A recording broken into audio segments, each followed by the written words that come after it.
We are very happy to have with us Iwona Mertin, the leader of Cats and Dogs Working Group within Eurogroup for Animals. Eurogroup for Animals is an European organization for animal protection that is working for better legislation for animals, thanks to the coordinated work of the major protectionist association in Europe, as many as 70, including our organization, Lega Nazionale per la Difesa del Cane. Since we joined this working group, we have expressed our need to compare ourselves with the experiences of other countries in relation to the management of the strays, to identify the best practice to follow to overcome our critical issues. And we thank Iwona for giving us the possibility of starting a fruitful discussion with the association from other countries on these issues.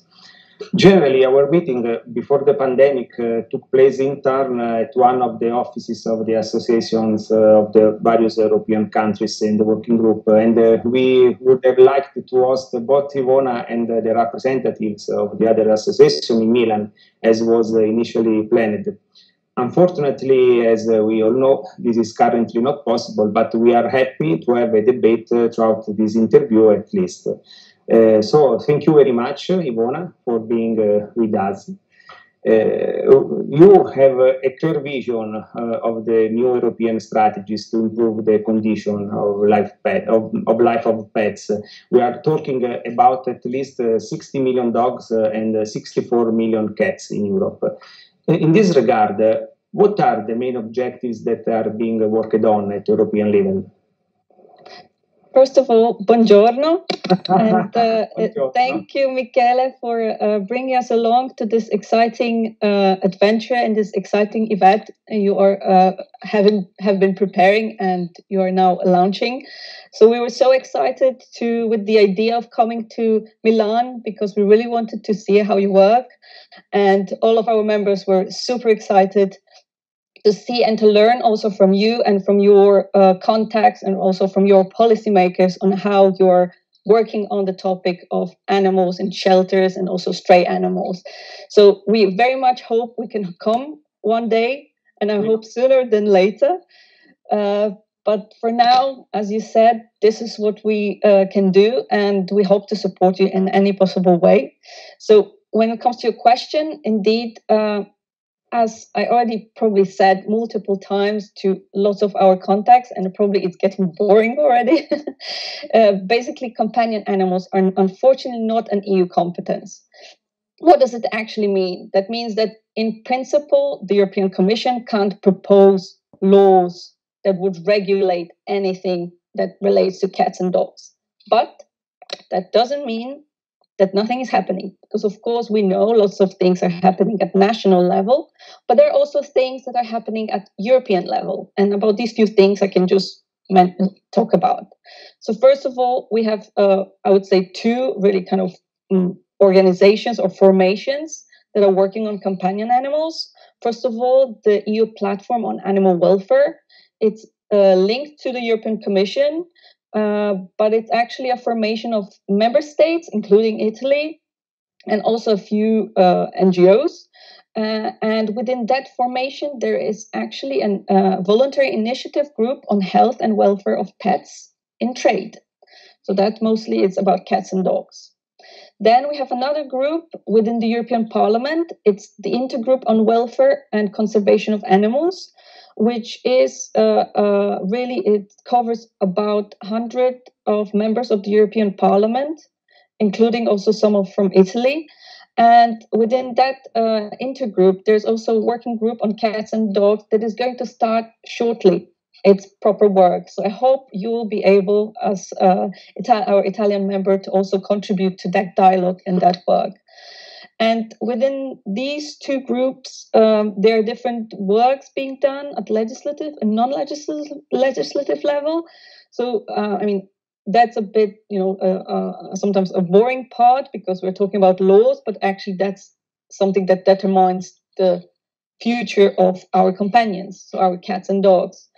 So first of all, we have animal health law. It's a regulation that was passed at the European level, and it's entering in force in April 2021. So basically, member states have to prepare for this regulation and have to make sure that everything is set in place on their national level. Then we have guidelines. So basically, the voluntary initiative group on health and welfare of pets in trade, they developed a set of guidelines, and they relate to online sale. This is something we're going to talk about later, as far as I recall. We have also guidelines on breeding, because that's a big problem, of course, that, cats and dogs can be bred in an unsustainable manner, because there are no rules, unless there are some national rules, otherwise there are no rules. And finally, rules on commercial movement. So, in what kind of conditions cat and dog can be moved from one place to another. That doesn't apply to private owners. So just to be clear, no panic. It just applies to professionals who are transporting animals from one place to another. And these guidelines are very closely linked to some legislative developments. So, for instance, online sale, there's initiative with regards to legislative initiative with regards to e-commerce. So e-commerce is the rules that manage the sale and advertising of things online. And unfortunately, cats and dogs are sold also online. For instance, guidelines on breeding are related to animal health law and the registration of breeding establishments. And then commercial movement, there will be a change, hopefully a change coming up with the new law on protection of animals during transport. So, these things will be kind of linked. And then, of course, there are lots of other initiatives like creation presidency of the Council of the European Union workshop on illegal pet trade. And there are also council conclusions. So there are things going on where we just have to keep on pushing and make sure that, whatever people commit to and policymakers commit to, that actually that materializes. Very, very clear. And regard of the identification of pets, one of the problems that we have in Italy is that many dogs are adopted abroad, and once they have crossed the border, it is very difficult to trace them and check that the adoption went well. The differences in legislation between the member states concerning the method of identification and the registration of animals must be overcome. Where are we with the European legislation draft on the identification and mandatory registration of pets? Michele, I have to say here you hit the spot, because we would love that depend on us. So that the legislative act on identification and registration across Europe comes immediately. Unfortunately, despite all the pressure that you as organizations make and we at the European level make, and despite of many calls from the ministries, because I can tell you that there are lots of them who would like to have something done in that regard, there have been messages from the European Commission saying that it might come up, but the timeline hasn't clarified itself yet. So we really hope it's going to come soon, because if you ask me, for instance, 2 years ago, before I started working on the topic, if it's okay, if it's enough or only to microchip an animal, 2 years ago I would tell you yes. Today, I'm going to tell you no, because microchipping is just identification. In some countries, it is just required to have identification of animals. And that's not enough, because if you can identify something, but you also have to register it somewhere, meaning in a database. And if in your case, if you're telling that, the animal is leaving Italy and going somewhere else, if you would like to be able to, or if the competent authority in your country would like to be able to see where these animals are actually going to, they would have to be not only identified with a microchip that is compatible with all ISO norms, but it would have to be also registered in a database that can communicate with a database in another country. Without that, you are basically, as you said, you're losing track of an animal. So what we are pushing for, together with all of you and our members, is to have a mandatory identification and registration for dogs and cats across Europe. That's it. So there should be some minimum requirement of what kind of conditions have to be met, so the animals can be traced from one place to another. And on top of that, all the animals should be registered in interconnected databases. That doesn't mean that there should be one database. It just means that the database from Italy would be able to communicate with the database from France or Germany. And this way, anytime needed, competent authority could verify what is going on. And just to tell you, I really advise to your listeners and viewers to check out our report, Illegal Pet Trade Game Over. We have a section there on identification and registration with a beautiful map on what is required in which country. And it actually shows how much disparity there is between countries. So I hope your dream and our dream is going to come true within the next few years. And about the illegal online pet trade, could you briefly explain the extent of this phenomenon and what is being done to tackle it? Yes. So basically, with regards to online pet trade, I actually don't know where to start because it's such a big and vast topic. So first of all, we all buy things online. Lots of things, clothes, sometimes even food in some countries. The share of the amount of shopping that people do online increases.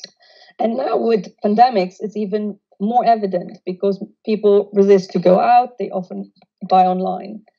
And unfortunately, the same thing applies to pets. People are buying animals online. And according to research of ours or our members, people spend about 20 minutes on buying an animal online. And that's shocking because in principle, it seems like you're spending more time on choosing shoes than on choosing an animal. Mm-hmm. This also creates a pressure on shelters because obviously there are so many wonderful animals in the shelters that just weren't lucky. Mm-hmm. And didn't have a good chance in life. So first of all, my advice would be to people check out your local shelters because there might be animals that are exactly matched for you. And just to tell you, you might think that that online pet trade is really not big in terms of value, but it actually is. So it's estimated, and again, estimated because we don't have a proper tracing of animals that move across the borders, as you said previously. So the estimate is 8 million puppies a year. This is the demand across Europe. And this market is worth around 1 billion euro, which is a lot of money. And with the coronavirus, the prices even increased. So we can see that, when the same puppy was worth 500 euros, now it could be even 2,000 euros. So it just shows that that's also not a problem that can be solved by one country itself. Could have a perfect identification registration. You could have responsible ownership.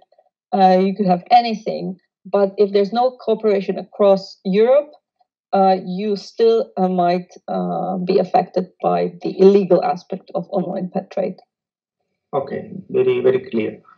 Lately, Lega Nazionale per la Difesa del Cane has encouraged a discussion between the members of the Cats and Dogs Working Group in relation to population management schemes and the differences in our legislations on the possibility of euthanizing animals.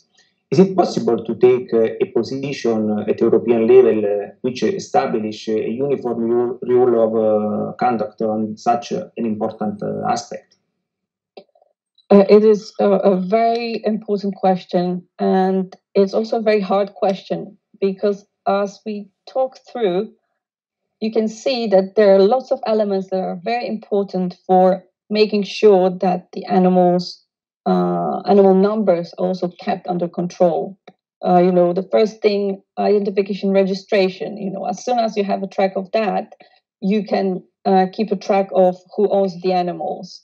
You can also go back to the owners and, you know, have a dialogue in case there's some sort of mistreatment.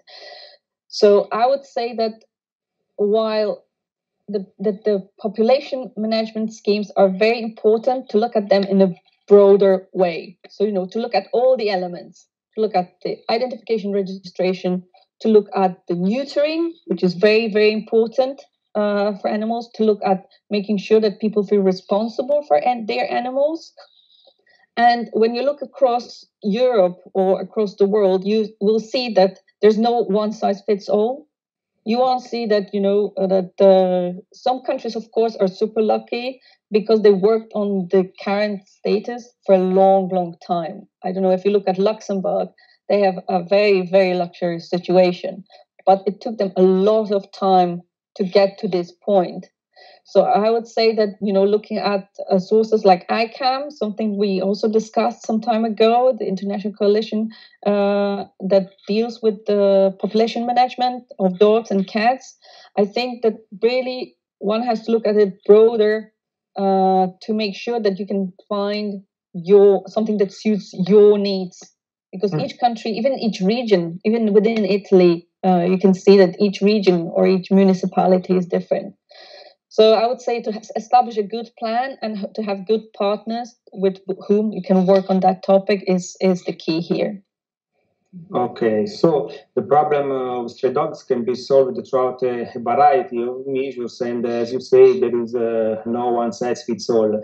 In Italy, sterilization are required by law, but often not implemented, and at European level, there are no indications on this aspect, which would be very useful. Is it possible to include the topic of sterilization in the guidelines to be followed at European level to reduce the stray population in order to allow greater pressure on member states to use this method of containing the canine population?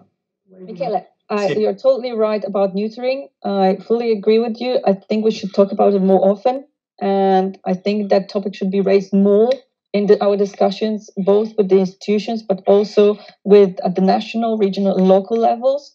Again, the tricky part here is that neutering or dog management population is not something that lies in the competence of the EU, but it doesn't mean that we can't keep on trying, of course.